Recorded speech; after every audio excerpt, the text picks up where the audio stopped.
Assalamualaikum warahmatullahi wabarakatuh. Perkenalkan, saya Dr. Andri Ardiansa MPD, dosen Fakultas Agama Islam Universitas Ibnu Khaldun Bogor. Pada kesempatan ini saya akan menyajikan video proses pembelajaran sebagai salah satu persyaratan dalam sertifikasi dosen tahun 2026. Saat ini saya mengampu mata kuliah Filsafat Pendidikan Islam yang merupakan salah satu mata kuliah wajib pada program studi pendidikan agama Islam. Mata kuliah ini bertujuan membekali mahasiswa dengan pemahaman yang komprehensif mengenai hakikat manusia, ilmu pengetahuan, nilai, tujuan, dan proses pendidikan berdasarkan perspektif Islam. Selain dari itu, mahasiswa juga diharapkan mampu berpikir kritis, analitis, reflektif, serta mampu mengintegrasikan nilai-nilai Quran dan Sunnah dalam mengembangkan teori maupun praktik pendidikan Islam di era kontemporer. Adapun capaian pembelajar lulusan atau CPL sikapnya: pertama, bertakwa kepada Allah Subhanahu wa taala dan mampu menginternalisasikan nilai-nilai keislaman dalam kehidupan akademik, profesional, dan sosial. Yang kedua, menjunjung tinggi nilai kemanusiaan, etika akademik, moral, dan akhlak mulia berdasarkan ajaran Islam. Yang ketiga, bertanggung jawab sebagai warga negara yang religius, moderat, toleran, dan berkontribusi dalam pengembangan pendidikan Islam di masyarakat. Adapun CPL pengetahuan, yang pertama, menguasai konsep-konsep dasar filsafat pendidikan, dan filsafat pendidikan Islam secara komprehensif. Yang kedua, memahami landasan ontologis, epistemologis, dan aksiologis pendidikan Islam. Yang ketiga, menganalisis berbagai aliran filsafat pendidikan serta relevansinya terhadap pengembangan pendidikan Islam di Indonesia. Yang keempat, menguasai pemikiran para pakar filsafat pendidikan Islam klasik maupun kontemporer sebagai dasar pengembangan pendidikan. Adapun CPL keterampilan umum, yang pertama, mampu menerapkan pemikiran logis, kritis, sistematis, kreatif, dan inovatif dalam menganalisis persoalan pendidikan Islam. Yang kedua, mampu menyusun karya ilmiah berdasarkan kaidah akademik dan hasil kajian filsafat pendidikan Islam. Yang ketiga, mampu mengambil keputusan serta tepat berdasarkan hasil analisis terhadap berbagai persoalan pendidikan yang berkembang di tengah masyarakat. Adapun CPL keterampilan khusus, yang pertama, mampu menganalisis dan mengembangkan konsep pendidikan Islam berdasarkan landasan filosofis yang bersumber dari Al-Quran dan Sunnah serta khazanah pemikiran Islam. Yang kedua, mampu mengintegrasikan nilai-nilai filsafat pendidikan Islam dalam perencanaan, pelaksanaan, dan evaluasi pembelajaran. Yang ketiga, mampu memberikan solusi terhadap berbagai persoalan pendidikan Islam secara kritis, argumentatif, dan ilmiah berdasarkan pendekatan filsafat pendidikan Islam. Adapun capaian pembelajaran mata kuliah atau CPMK, pada akhir perkuliahan mahasiswa diharapkan mampu, pertama, mahasiswa mampu menjelaskan hakikat, ruang lingkup, tujuan, fungsi, dan urgensi filsafat pendidikan Islam. Yang kedua, mahasiswa mampu menganalisis landasan ontologis, epistemologis, dan aksiologis pendidikan Islam berdasarkan Al-Quran dan As-Sunnah serta pemikiran para ulama. Yang ketiga, mahasiswa mampu membandingkan berbagai aliran filsafat pendidikan Barat dan filsafat pendidikan Islam beserta implikasinya terhadap praktik pendidikan. Yang keempat, mahasiswa mampu menganalisis pemikiran tokoh-tokoh filsafat pendidikan Islam klasik maupun kontemporer secara kritis dan argumentatif. Yang kelima, mahasiswa mampu mengkaji berbagai persoalan pendidikan Islam kontemporer melalui pendekatan filsafat pendidikan Islam.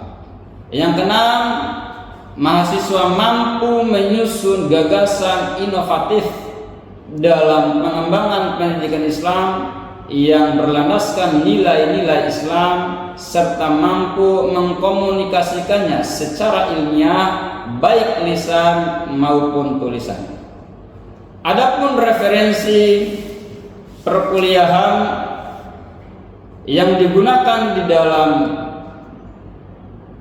perkuliahan ini meliputi sumber-sumber yang relevan dengan materi perkuliahan yang sudah ditetapkan. Di antaranya adalah yang pertama, di sini kita menggunakan dari Omar Muhammad At-Taumi Al-Syaibani dengan judul tulisan beliau atau buku beliau yaitu Falsafah Pendidikan Islam. Yang kedua, Hasan Langgulung dengan judul buku atau judul tulisan beliau Asas-Asas Pendidikan Islam. Yang ketiga, Abu Dinnata dengan judul Filsafat Pendidikan Islam. Yang keempat, Ahmad Tafsir dengan judul Filsafat Pendidikan Islam. Yang kelima, Az-Zumad di Azra dengan judul Pendidikan Islam.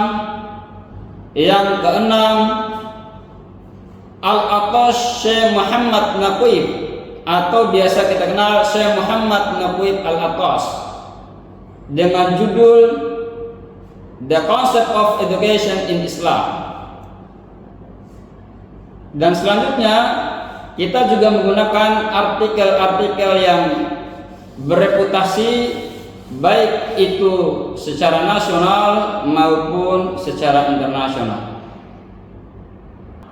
Untuk itu, marilah kita bersama-sama menyimak implementasi proses pembelajaran yang berlangsung secara efektif, interaktif, kolaboratif, dan berpusat pada mahasiswa dengan materi, hakikat, dan ruang lingkup filsafat pendidikan Islam. Melalui pembelajaran ini, mahasiswa diharapkan mampu menjelaskan konsep filsafat pendidikan Islam, menganalisis landasan filosofis pendidikan Islam, mengkritisi berbagai paradigma pendidikan, serta menyimpulkan relevannya terhadap pengembangan pendidikan Islam pada era modern. Assalamualaikum warahmatullahi wabarakatuh. Waalaikumsalam warahmatullahi wabarakatuh. Gimana kabar teman-teman semua? Alhamdulillah, luar biasa. Allahu Akbar.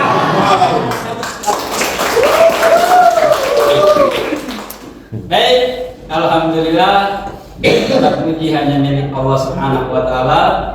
Salawat beserta salam semoga tercurahkan kepada junjungan Nabi Muhammad SAW. Teman-teman semua, hari ini pertemuan kedua untuk kita semua. Oleh sebab itu, sebelum kita mulai melanjutkan pembelajaran kita hari ini, kita berdoa terlebih dahulu. Berdoa mulai.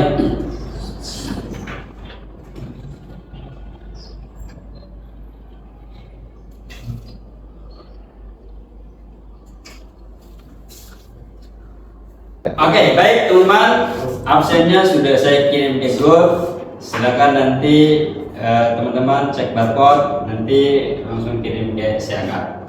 Oke? Oke.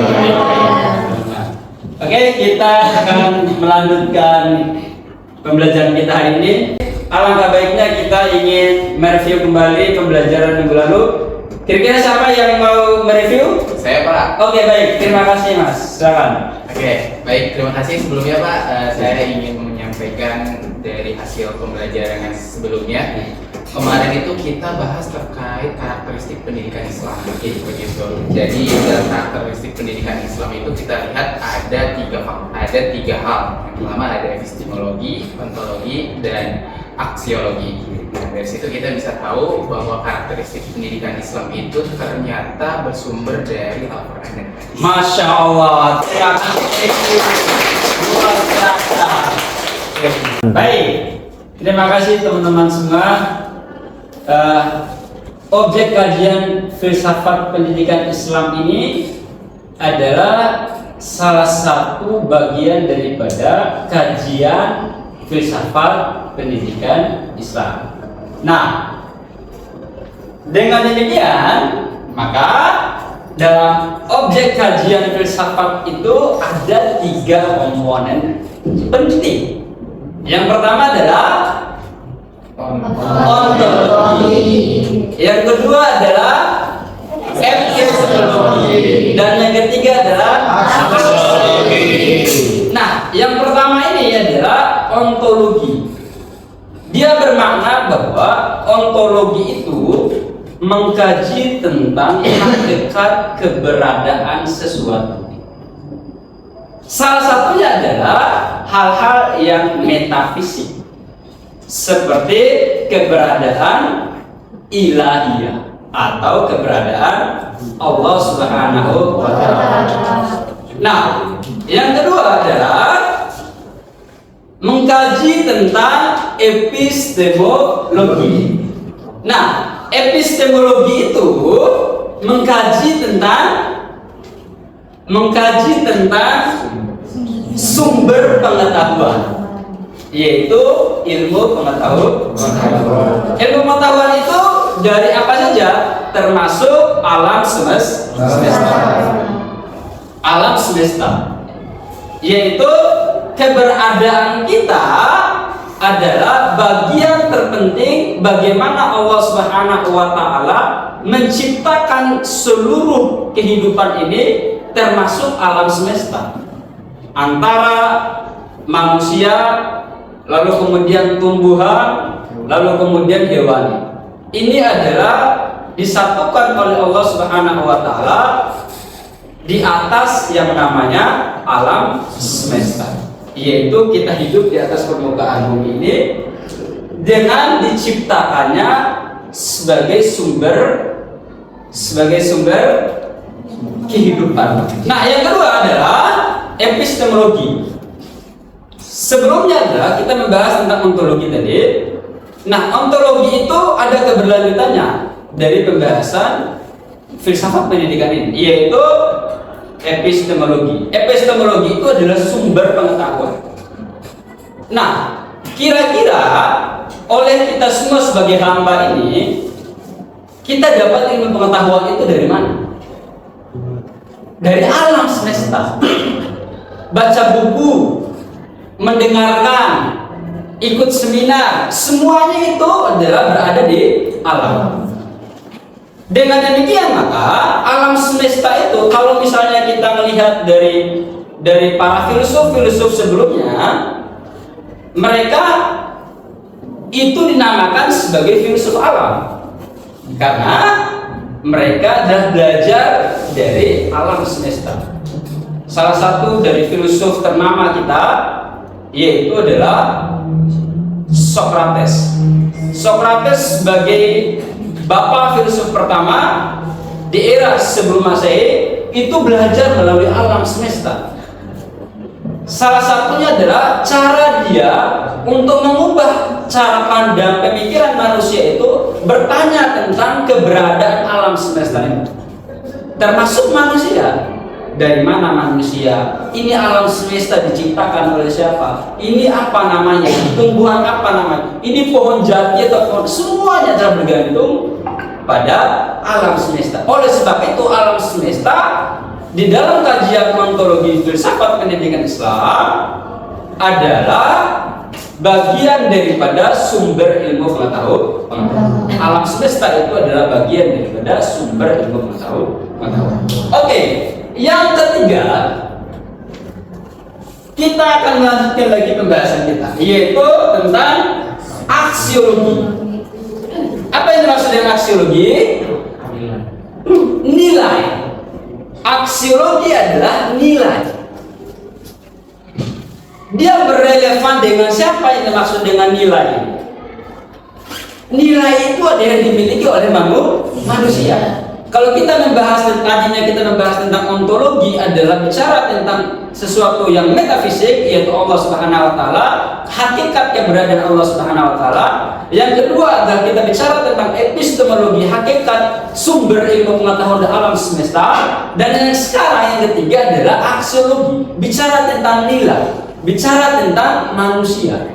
Jadi manusia harus punya etika, harus punya moral, harus punya norma, harus punya nilai feeling.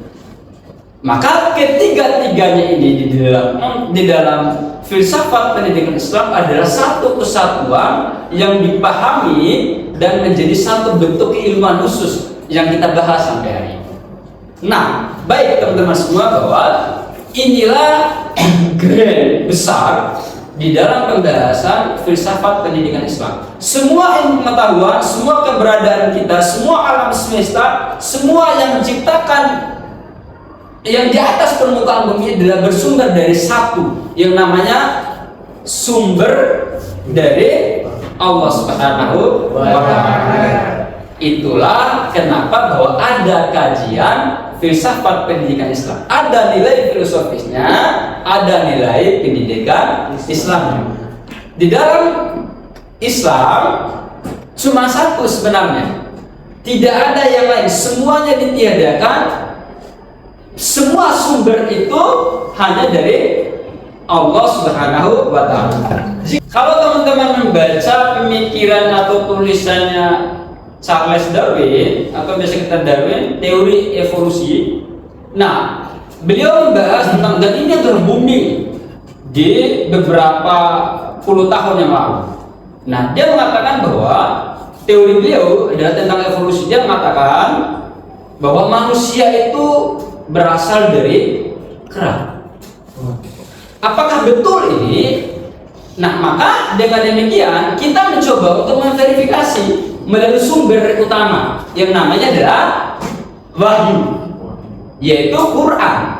Apakah betul bahwa sebagai umat muslim, sebagai muslim yang baik, muslim yang menuntut ilmu agama Islam, maka kita tidak mentah-mentah menelan ilmu pengetahuan yang masuk dan datang dari sumber lain. Oleh sebab itu, maka untuk memverifikasi sumber lain itu, maka kita harus ada pedoman, yaitu Quran. Kita cek Quran, apakah betul bahwa teori ini itu balance dengan Quran. Nah, setelah kita cek-cek bahwa manusia itu ternyata oleh Allah Subhanahu wa taala itu diciptakan sedemikian rupa. Bukan tiba-tiba teorinya Darwin mengatakan bahwa manusia itu berasal dari kera. Enggak. Quran menjelaskan secara umum dan secara jelas bagaimana Allah menciptakan manusia melalui segumpal daging atau darah. Lalu kemudian dibuatlah tulang belulang, lalu kemudian dibungkus daging, lalu kemudian ditiupkan ruh, dan itu adalah punya masanya sendiri. Tidak lahir dari gen yang lain. Nah, beginilah bagaimana Allah Subhanahu wa taala memberikan ilmu pengetahuan kepada kita supaya kita tahu. Salah satu cara kita supaya tahu tentang itu semua adalah kita mengkaji melalui filsafat pendidikan Islam. Teman-teman semua, sampai di sini materi kita. Ada yang bertanya? Saya, Pak. Oke, baik. Terima kasih. Dengan Mas siapa? Saya Agung Mulyana. Saya ingin bertanya perihal ini. Contoh aksiologi yang bisa diterapkan oleh guru seperti apa, Pak? Oke, baik. Ini pertanyaan yang bagus banget gitu ya, untuk kita semua, bukan hanya sekedar untuk saya gitu. Mungkin teman-teman juga nanti akan menjadi guru atau dosen. Amin. Baik, teman-teman semua, bahwa bicara tentang aksiologi, terbicara tentang nilai, bicara tentang norma, bicara tentang etik, bicara tentang spiritualitas. Nah, norma ini atau etika ini itu penting yang dimiliki oleh kita sebagai murid, sebagai guru, sebagai pendidik, dan sebagai pembelajar. Nah, kita melihat bahwa bagaimana akhir-akhir ini di negara kita yang tercinta ini, bahwa banyak hal dan banyak kasus bagaimana antara guru dengan murid berkelahi, bagaimana orang tua lalu kemudian mendatangi sekolah lalu kemudian mengata-ngatain gurunya dan seterusnya. Ini juga adalah bagian daripada pembelajaran, seharusnya pembelajaran etika, norma, dan estetika itu kemudian ditekankan lebih lagi kepada kita semua sebagai pembelajar dan juga sebagai guru. Nah, dengan demikian maka saya yakin suatu saat bahwa ketika misalnya nanti kita adalah sudah waktunya menjadi guru, kita akan merasakan bagaimana kita itu mendidik anak, bukan hanya sekedar bahwa anak orang lain lalu kemudian kita didik, tetapi juga kita sebagai orang tua mendidik anak kita dengan nilai-nilai itu, dengan rasa atau dengan teori aksiologi itu tadi, bahwa penting antara guru, antara guru dan orang tua adalah berkolaborasi untuk melihat dan mendidik anak, baik itu di sekolah maupun di rumah. Sehingga pada akhirnya nanti bahwa kita akan melahirkan output calon pendidik atau alumni pendidik yang baik. Nah, pada akhirnya kita akan melihat bahwa anak-anak itu bukan hanya sekedar sukses melalui akademiknya atau melalui pikiran yang bagus atau kecerdasan IQ-nya, tetapi kita juga akan mendidik dan melahirkan bahwa anak-anak lebih cerdas dalam emosi dan beretika. Kira-kira begitu. Bisa dipahami oleh Mas Agung? Baik, bisa dipahami, Pak. Kita pas dulu untuk Mas Agung. Oke, ada pertanyaan lagi? Oke, baik, terima kasih Mbak. Jadi yang di PPT itu ada adab, al-nakir, al-atas. Jadi apa saja sih contoh adab, al-akhir, dan al-atas? Oke, baik. Terima kasih. Kita hapus dulu untuk pertanyaan. Teman-teman semua, bahwa di dalam pembahasan kita hari ini tentang dari pertanyaannya Mbak tentang epistemologi itu bicara tentang ilmu pengetahuan. Pertanyaannya adalah bagaimana sih adab yang baik itu, kira-kira gitu. Nah, ada yang mengatakan bahwa adab itu lebih tinggi dari ilmu pengetahuan. Ada juga yang mengatakan bahwa ilmu pengetahuan dulu baru kita mengetahui tentang adab. Nah, terlepas itu semua teman-teman, bahwa ilmu pengetahuan itu penting. Yang kedua, bahwa adab juga itu penting. Nah, dalam konsep ini maka epistemologi kita bicara tentang ilmu pengetahuan. Bagaimana kita mendapatkan ilmu pengetahuan, lalu kemudian bagaimana kita bersikap kepada orang lain. Termasuk kita bersikap kepada teman kita, lebih-lebih lagi kita bersikap kepada guru kita, lebih-lebih lagi kita bersikap kepada kiai dan ulama kita. Itu semua ketika misalnya contoh sederhana, misalnya kita ketemu kiai kita atau guru kita, assalamualaikum Pak, gimana sehat? Itu adalah salah satu bentuk adab. Nah, adab itu lahir karena kita tahu dari ilmu pengetahuan. Assalamualaikum itulah bagian daripada pengetahuan. Bentuk dari ketundukan kita adalah bagian daripada adab. Nah, inti daripada ini semua, kita tidak mau berdebat tentang mana yang duluan ilmu pengetahuan dan mana yang duluan adab, antara ilmu dan adab. Tetapi semuanya itu adalah sama-sama penting. Ilmu pengetahuan itu penting supaya kita tahu tentang adab itu atau etika itu adalah kita harus menjunjung tinggi karena kita tahu melalui ilmu pengetahuan. Kira-kira begitu. Bagaimana Mbak? Bisa dipahami? Bisa. Oke, baik. Kita aplaus dulu untuk terima kasih.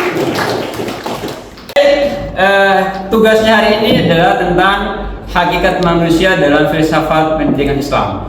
Oke, silakan teman-teman diskusikan tugas ini dan nanti dipresentasikan oleh teman-teman semua. Oke, baik. Bagi teman-teman yang sudah selesai, siapa? Saya Pak. Oke, baik. Silakan dipresentasikan, Mas. Jadi ini Pak ya. Oke, jadi tadi kan hakikat manusia dalam filsafat Islam itu bahwasanya hakikatnya kita itu sebagai seorang hamba yang dimana kita itu harus memenuhi kewajiban kita sebagai manusia. Contohnya itu ada kewajiban sebagai manusia itu adalah beribadah atau taat kepada Tuhan kita yaitu Allah Subhanahu wa taala. Dan juga hak kebenaran kita itu yang kita harus percayai adalah Tuhan ini hanya satu yang kita percayai. Begitu Bapak. Oke, baik. Terima kasih. Kita aplaus dulu. Oke.